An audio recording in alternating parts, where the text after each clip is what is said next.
ओम शांति। 20 अगस्त 2026 के ईश्वरीय महावाक्य पहले सुनते हैं मुरली के मुख्य पॉइंट्स। बाबा ने कहा, अभी तुमको पवित्र दुनिया का मालिक बनना है। अगर कोई पवित्र नहीं रहते, झूठ बोलते हैं, तो वह अपना ही सत्यानाश कर लेते हैं। परम पिता परमात्मा, जिनका राइट हैंड धर्मराज है, उनके आगे झूठ बोलना, यह तो खुद ही दंड के भागी बनना है। फिर बाबा ने कहा, तुम हो सच्ची सच्ची नंस, क्योंकि गृहस्थ व्यवहार में रहते एक शिव बाबा को ही याद करते हो। कहा भी जाता नन बट वन, अर्थात मेरा तो एक शिव बाबा, दूसरा ना कोई। अभी तुम दोनों को बाबा के साथ ज्ञान चिता पर बैठ पवित्र बनना है। लास्ट में बाबा ने कहा, यह है योग और पढ़ाई की रेस। जो जास्ती याद करेंगे वह जल्दी सतो प्रधान बन जाएंगे।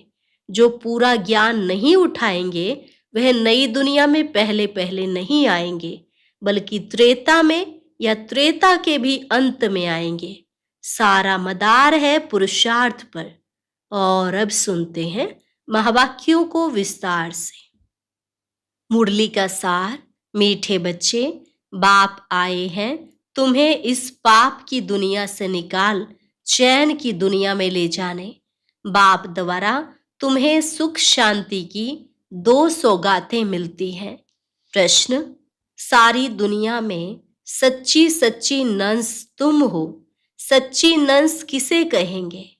उत्तर, सच्ची नंस वह है जिनकी बुद्धि में एक की याद हो, अर्थात नन बट वन।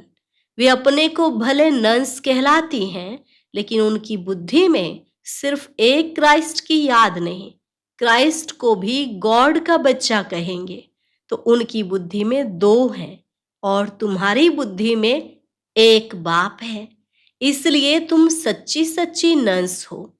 तुम्हें बाप का फरमान है, पवित्र रहना है। गीत, इस पाप की दुनिया से कहीं दूर ले चल। ओम शांति। मीठे मीठे रूहानी बच्चों ने गीत सुना। किसने सुना? आत्माओं ने। आत्मा को परमात्मा नहीं कहा जा सकता, मनुष्य को भगवान नहीं कह सकते। अच्छा, अभी तुम हो ब्राह्मण, तुमको अभी देवता नहीं कहा जाता। ब्रह्मा को भी देवता नहीं कहा जा सकता। भल कहते हैं ब्रह्मा देवताय नमः, विष्णु देवताय नमः, परंतु ब्रह्मा और विष्णु में तो बहुत फर्क है। विष्णु को देवता कहा जाता है, ब्रह्मा को देवता नहीं कह सकते, क्योंकि वह है ब्राह्मणों का बाप। ब्राह्मणों को देवता नहीं कहा जा सकता। अब यह बातें कोई मनुष्य को नहीं समझा सकते, भगवान ही समझाते हैं। मनुष्य तो अंधश्रद्धा में जो आता है सो बोल देते हैं। अभी तुम बच्चे समझते हो, रूहानी बाप हम बच्चों को पढ़ा रहे हैं। अपने को आत्मा समझना चाहिए। अहम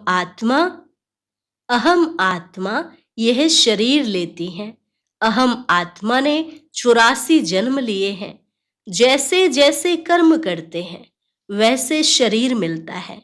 शरीर से आत्मा अलग हो जाती है तो फिर शरीर से प्यार नहीं रहता, आत्मा से प्यार रहता है।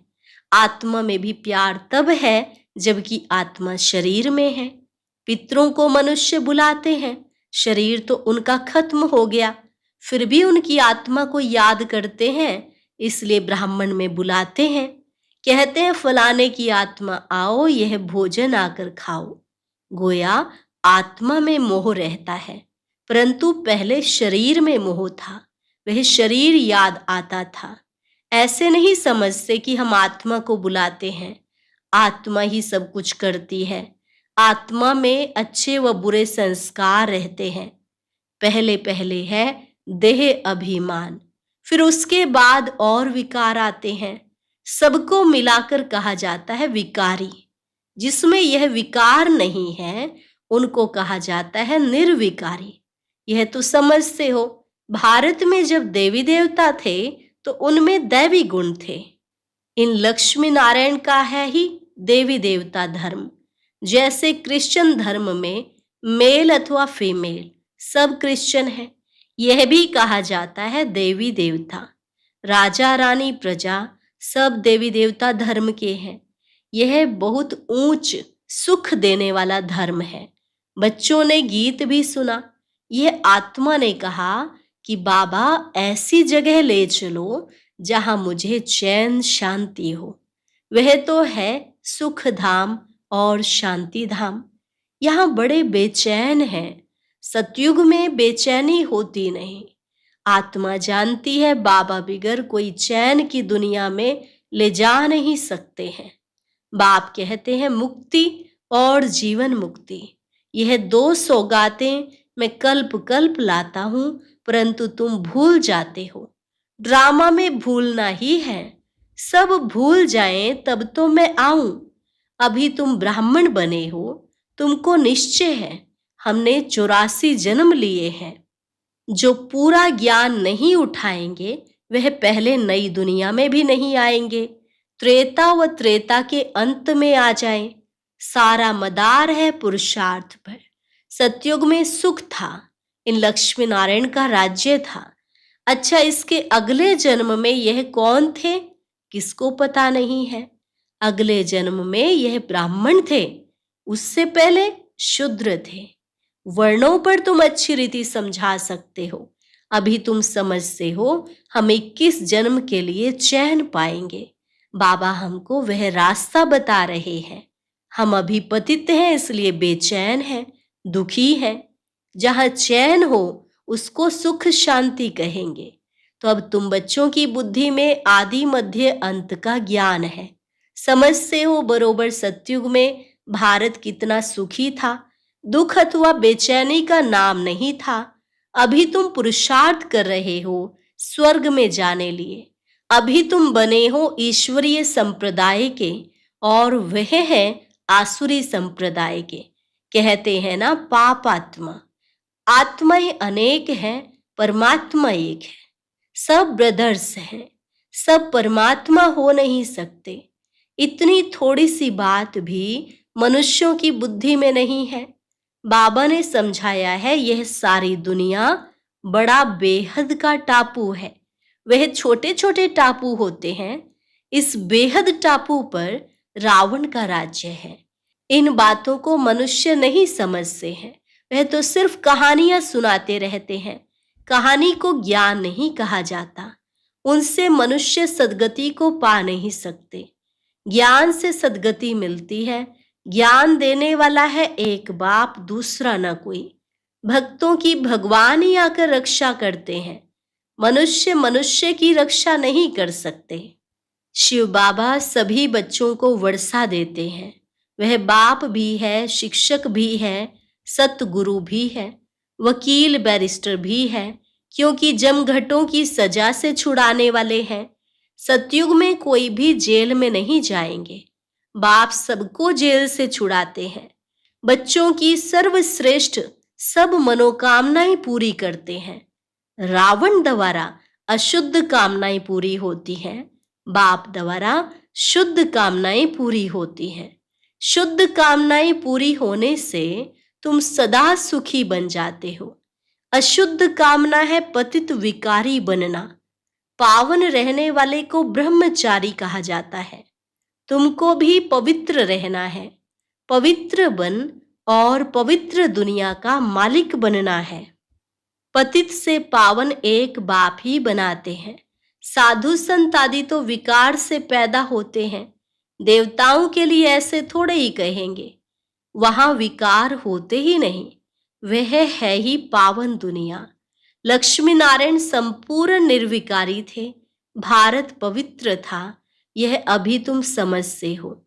सतयुग में प्योरिटी थी तो पीस प्रॉस्पर्टी थी। सब सुखी थे। रावण राज्य जब से हुआ है तो गिरते आए हैं। अभी तो कोई काम के नहीं रहे हैं।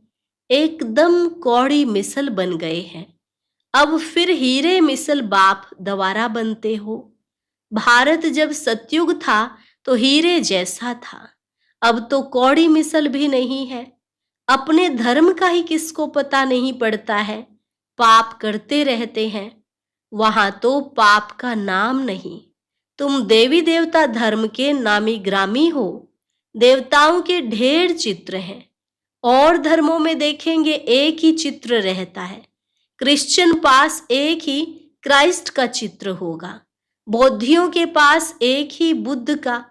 क्रिश्चियन क्राइस्ट को ही याद करते हैं, उनको नंस कहा जाता है। नंस माना सिवाय एक क्राइस्ट के और कोई नहीं, इसलिए कहते हैं नन बट क्राइस्ट। ब्रह्मचारी रहते हैं। तुम भी नंस हो। तुम अपने गृहस्थ व्यवहार में रहते नंस बनती हो। एक ही बाप को याद करती हो। None but one. एक शिव बाबा, दूसरा ना कोई। उन्हों की बुद्धि में फिर भी दो आ जाते हैं। क्राइस्ट के लिए भी समझेंगे वह गॉड का बच्चा था, परंतु उनको गॉड की नॉलेज नहीं। तुम बच्चों को नॉलेज है। सारी दुनिया में ऐसा कोई नहीं जिसको परमात्मा की नॉलेज हो। परमात्मा कहाँ रहते हैं, कब आते हैं, उनका क्या पार्ट चलता है, यह कोई नहीं जानते। भगवान को जानी जाननहार कहते हैं। समझते हैं वह हमारी दिल की बात को जानते हैं। बाप कहते हैं मैं नहीं जानता। हमको क्या पड़ी है जो हर एक की दिल को बैठ रीड करूंगा। हम आए ही हैं पतितों को पावन बनाने। अगर कोई पवित्र नहीं रहते हैं, झूठ बोलते हैं, तो नुकसान अपने को पहुंचाएंगे। गाया हुआ है, देवताओं की सभा में असुर जाकर बैठते थे। वहां अमृत बांटा जाता था। कोई विकार में जाकर फिर छिप कर आए बैठते हैं तो वह असुर हुए ना। आप पे ही अपना पद भ्रष्ट कर देंगे। हर एक को अपना पुरुषार्थ करना है, नहीं तो अपनी ही सत्यानाश करते हैं। बहुत ऐसे हैं जो छिपकर बैठ जाते हैं, कहते हैं हम विकार में थोड़े ही जाते, परंतु विकार में जाते रहते हैं। यह गोया अपने को ठगते हैं, अपनी ही सत्यानाश करते हैं। परमपिता परमात्मा जिसका राइट हैंड धर्मराज है, उनके आगे झूठ बोलते हैं तो खुद ही दंड के भागी बन पड़ते हैं। बहुत सेंटर्स में भी ऐसे होते हैं। बाबा जब पहली बार दिल्ली में गया था तो रोज एक आता था और विकार में जाता रहता था। पूछा जाता था जबकि पवित्र नहीं रहते हो तो आते क्यों हो? कहता था आऊंगा नहीं तो निर्विकारी कैसे बनूंगा। पवित्रता अच्छी लगती है परंतु रह भी नहीं सकता हूं। आखिरीन तो सुधर जाऊंगा, नहीं आऊंगा तो बेड़ा गर्क हो जाएगा। और कोई रास्ता ही नहीं है, इसलिए हमको यहाँ आना पड़ता है। बाप समझाते हैं तुम वायुमंडल खराब करते हो, कहाँ तक ऐसे आते रहेंगे। पावन जो बनते हैं उनको पतित से जैसे घृणा आती है। कहते हैं बाबा इनके हाथ का खाना भी अच्छा नहीं लगता। बाप ने युक्ति भी बताई है, खान पान की खिटपिट होती है। ऐसे तो नहीं नौकरी छोड़ देंगे, फिर युक्ति से चलाना होता है। कोई को समझाओ तो बिगड़ पड़ते हैं। पवित्र कैसे रहेंगे, यह तो कब सुना नहीं। सन्यासी भी रह नहीं सकते। जब घर बार छोड़ जाते हैं तब पवित्र रह सकते हैं, परंतु यह किसको पता नहीं कि यहाँ पतित पावन परम पिता परमात्मा पढ़ाते हैं। नहीं मानते इसलिए विरोध करते हैं। शिव बाबा ब्रह्मा तन में आते हैं। कोई शास्त्र दिखाओ। यह तो गीता में लिखा हुआ है मैं साधारण बूढ़े तन में आता हूँ। वह अपने जन्मों को नहीं जानते, यह तो लिखा हुआ है। फिर तुम कैसे कहते हो कि परमात्मा कैसे मनुष्य तन में आएंगे? पतित तन में ही आकर रास्ता बताएंगे ना। आगे भी आए थे और कहा था मामेकम याद करो। वही परम धाम में रहते हैं और कहते हैं मामेकम याद करो। श्री कृष्ण का शरीर तो मूल वतन में नहीं होगा जो कहे मामेकम याद करो। एक परम पिता परमात्मा ही साधारण तन में प्रवेश कर तुम बच्चों को कहते हैं मामेकम याद करो। तो इस योग अग्नि से तुम्हारे पाप कट जाएंगे। इसलिए ही मुझे पतित पावन कहते हैं। पतित पावन जरूर आत्माओं का होगा ना। पतित भी आत्मा ही बनती है। बाप कहते हैं, तुम पवित्र आत्मा 16 कला संपूर्ण थी, अभी 9 कला, बिल्कुल ही पतित बन गए हो। मैं कल्प कल्प आकर तुमको समझाता हूँ। तुम जो काम चिता पर बैठ पतित बन जाते हो, फिर ज्ञान चिता पर बैठाकर तुमको पावन बनाता हूँ। भारत में पवित्र प्रवृत्ति मार्ग था, अभी अपवित्र प्रवृत्ति मार्ग है, किसको भी चैन नहीं। अब बाप कहते हैं, दोनों ज्ञान चिता पर बैठो। हर आत्मा को अपने अपने कर्मों अनुसार शरीर मिलता है। ऐसे नहीं कि दूसरे जन्म में वही पति पत्नी आपस में मिलेंगे, नहीं, इतनी रेस कर ना सके। यह तो पढ़ाई की बात है ना। अज्ञान काल में हो सकता है, आपस में बहुत प्रेम है तो उनकी मनोकामनाएं पूरी हो सकती है। वह तो है पतित विकारी मार्ग। पति के पीछे पत्नी चिता पर बैठती है, दूसरे जन्म में भी जाकर उनसे मिलती है, परंतु दूसरे जन्म में उनको थोड़े ही मालूम पड़ेगा। तुम भी बाबा के साथ ज्ञान चिता पर चढ़ते हो। यह छीछी शरीर छोड़ चले जाएंगे, तुमको यह अभी मालूम है। उनको तो नहीं रहता कि हम आगे जन्म में ऐसे साथी थे। तुमको भी बाद में वहां यह बातें याद नहीं रहेंगी। अभी तुम्हारी बुद्धि में एम ऑब्जेक्ट है। मम्मा बाबा लक्ष्मी नारायण बनेंगे, विष्णु है देवता। प्रजापिता ब्रह्मा को देवता नहीं कह सकते। ब्रह्मा सो देवता बनते हैं, ब्रह्मा सो विष्णु, विष्णु सो ब्रह्मा कैसे बनते हैं, यह अभी तुमने समझ लिया है। अभी तुम जानते हो चैन सिर्फ स्वर्ग में ही होता है। कोई मरते हैं तो कहते हैं स्वर्ग गया, अर्थात चैन में गया। बेचैनी में पतित रहते हैं। बाप फिर भी कहते हैं, अपने को आत्मा समझ बाप को याद करो तो विकर्म विनाश होंगे। बाकी है डिटेल में समझने की बातें। बाप नॉलेजफुल है तो तुमको भी अपने जैसा नॉलेजफुल बनाएंगे। बाप की याद से तुम सतो प्रधान बनेंगे। यह आत्माओं की रेस है, जो जास्ती याद करेंगे वह जल्दी बनेंगे। यह है योग और पढ़ाई की रेस। स्कूल में भी रेस होती है ना, ढेर स्टूडेंट्स होते हैं, उनमें से जो नंबर 1 निकलते हैं उनको स्कॉलरशिप मिलती है। एक ही पढ़ाई लाखों करोड़ों आत्माओं के लिए होती है, तो इतने स्कूल भी होंगे ना। अब तुमको यह पढ़ाई पढ़नी है, सबको रास्ता बताओ, अंधों की लाठी बनो, घर घर में पैगाम पहुंचाना है। अच्छा, मीठे मीठे सिकिलधे बच्चों प्रति माता पिता बाप दादा का याद प्यार और गुड मॉर्निंग। रूहानी बाप की रूहानी बच्चों को नमस्ते। रूहानी बच्चों की रूहानी बाप दादा को नमस्ते नमस्ते, गुड मॉर्निंग। शुक्रिया बाबा, शुक्रिया।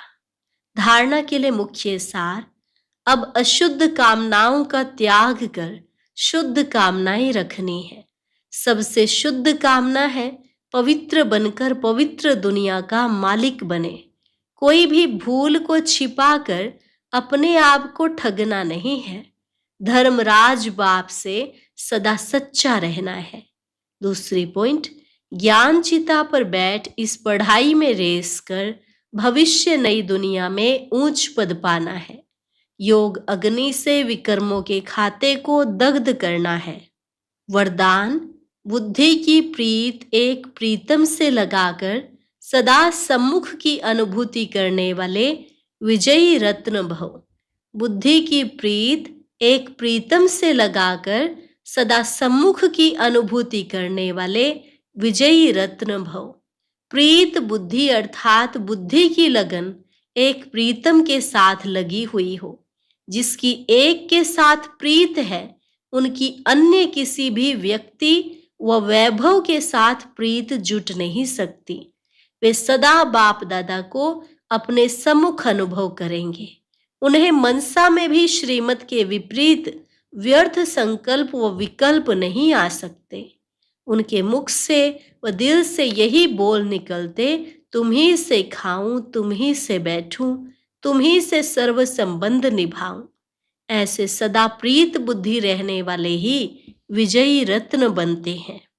स्लोगन, चाहिए चाहिए का संकल्प आना भी रॉयल रूप का मांगना है। चाहिए चाहिए का संकल्प आना भी रॉयल रूप का मांगना है। अव्यक्त इशारे, अपवित्रता के बीज को भी समाप्त कर संपूर्ण स्वच्छ पवित्र बनो। संगम युग पर बाप दादा ने सभी बच्चों को पहला व्रत दिया है, संपूर्ण पवित्र भव। यह पवित्रता का व्रत सिर्फ ब्रह्मचर्य का व्रत नहीं है, लेकिन ब्रह्मा बाप समान हर बोल में पवित्रता का वाइब्रेशन समाया हुआ हो, हर संकल्प में पवित्रता का महत्व हो, हर कर्म में कर्म योगी जीवन का अनुभव हो। इसको कहा जाता है ब्रह्मचारी सो ब्रह्माचारी। अच्छा, आज का अव्यक्त ज्ञान मोती सुनने के लिए ऊपर दिए गए बॉक्स पर क्लिक करें। अगर बॉक्स दिखाई नहीं दे रहा है तो ऊपर जो कॉर्नर में शो लिखा हुआ है उस पर क्लिक करें।